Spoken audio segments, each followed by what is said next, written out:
ওয়াল সুকেস দেখেন, কত বড় ওয়াল সুকেস।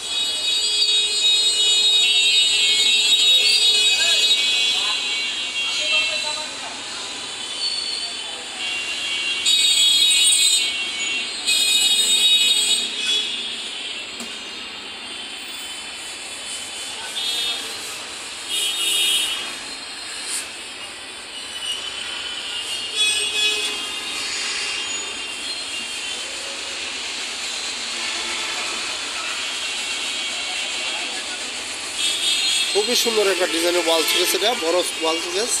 আপনার এটার খুবই একটা আনকমন ডিজাইন, খুবই বড় একটা ওয়াল সুকেস। হ্যাঁ, এটা আপনি যে কোনো মুহূর্তে যে কোনো জায়গার থেকে নিতে গেলে আপনার প্রায় 25-26 হাজার টাকা পড়বে। আর এখান থেকে নিতে গেলে আপনি 23 হাজার টাকায় নিতে পারবেন। ফিক্সড প্রাইস 23 হাজার টাকায়, কোনো দামাদামি চলবে না। যদি ভালো লাগে তাহলে নিতে পারবেন।